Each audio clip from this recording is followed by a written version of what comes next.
എത്ര നോക്കിയിട്ടും വിവാഹം നടക്കുന്നില്ല.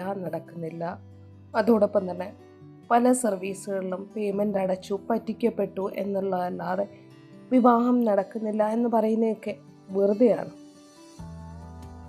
അങ്ങനെയല്ല എന്നുണ്ടെങ്കിൽ നിങ്ങൾ വിവാഹാലോചന നോക്കുന്നവർ വളരെ ആക്റ്റീവായിട്ട് നോക്കാത്ത? കുറച്ചുകൂടെ ഒന്ന് ആക്റ്റീവ് ആകും.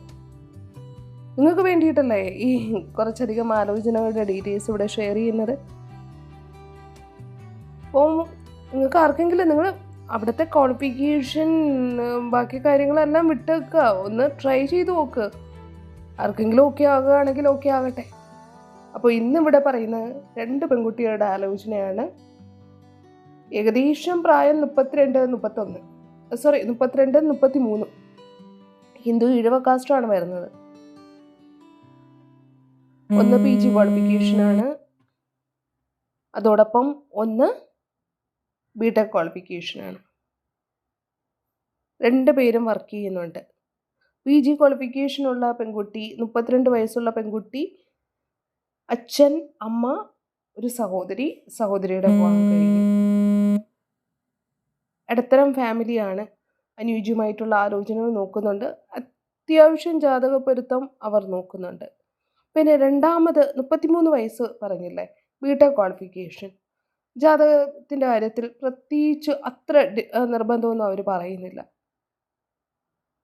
പെൺകുട്ടിയുടെ വിദ്യാഭ്യാസത്തിനും അവരുടെ ഫാമിലിക്കും അനുയോജ്യമായിട്ടുള്ള ആലോചനകളാണെങ്കിൽ അവർ മുന്നോട്ട് പോകാൻ തയ്യാറാണ്. അവിടെ അച്ഛൻ, അമ്മ, 3 സഹോദരന്മാരാണ്. ഇതിൽ 3 സഹോദരന്മാരുടെയും വിവാഹം കഴിഞ്ഞു. ഈ പെൺകുട്ടിയുടെ വിവാഹം കഴിഞ്ഞിട്ടില്ല. വളരെ ആക്റ്റീവായിട്ട് നോക്കിക്കൊണ്ടിരിക്കുന്നുണ്ട്. ഈ പെൺകുട്ടി വർക്ക് ചെയ്യുന്നുണ്ട്. അത്യാവശ്യം നല്ല സാമ്പത്തിക ചുറ്റുപാടൊക്കെ ഉണ്ട്. അപ്പോൾ ഈ 2 ആലോചനകളിൽ താല്പര്യമുള്ളവർ കോൺടാക്റ്റ് ചെയ്യുക, മെസ്സേജ് ചെയ്യുക. അതോടൊപ്പം കമൻറ്റ് ചെയ്യണമെങ്കിൽ കമൻറ്റ് ചെയ്യാം. അതോടൊപ്പം വിവാഹാലോചനകൾ നോക്കുന്നവർ ഉണ്ടെങ്കിൽ നിങ്ങളുടെ ഡീറ്റെയിൽസ് എന്തുമായിക്കൊള്ളട്ടെ, നിങ്ങൾ നോക്കുന്നുണ്ടെങ്കിൽ ജസ്റ്റ് നോക്കുന്നുണ്ടെങ്കിൽ നിങ്ങളുടെ ഒരു മെസ്സേജ് ചെയ്യുക. ഇത് വാട്സപ്പ് നമ്പറാണ്, വിളിച്ചാലും കിട്ടും. അതോടൊപ്പം വാട്സപ്പിൽ മെസ്സേജ് ചെയ്യുക. അതോടൊപ്പം വിവാഹാലോചന നോക്കുന്നവരുണ്ടെങ്കിൽ കമൻറ്റ് ചെയ്യാം. ഓക്കെ. പിന്നെ ചാനൽ സബ്സ്ക്രൈബ് ചെയ്യാൻ മറക്കരുത്. ഇത് എനിക്ക് പ്രയോജനപ്പെടുന്ന കാര്യമല്ല, നിങ്ങൾക്ക് ഓരോരുത്തർക്കും പ്രയോജനപ്പെടാൻ വേണ്ടിയിട്ടാണ് ചാനൽ സബ്സ്ക്രൈബ് ചെയ്യണം എന്ന് പറയുന്നത്. വീഡിയോസ് കണ്ടു പോയിട്ട് നമ്പർ മാത്രം നോട്ട് ചെയ്തിട്ട് മെസ്സേജ് ചെയ്യുകയോ വിളിക്കുകയോ അത് മാത്രമല്ല, ചാനലും കൂടെ ഒന്ന് സബ്സ്ക്രൈബ് ചെയ്യാൻ മറക്കുക. കാരണം ഫ്യൂച്ചറിലുള്ള ആഡ്സ് വരുമ്പോൾ അത് നിങ്ങൾക്ക് തന്നെ പ്രയോജനപ്പെട്ടേക്കാം. ഇപ്പോഴത്തെ ഓക്കെ ആയില്ലെങ്കിൽ അടുത്ത ആലോചന നിങ്ങൾക്ക് ഓക്കെ ആകുന്നതാണെങ്കിലോ. ഓക്കെ.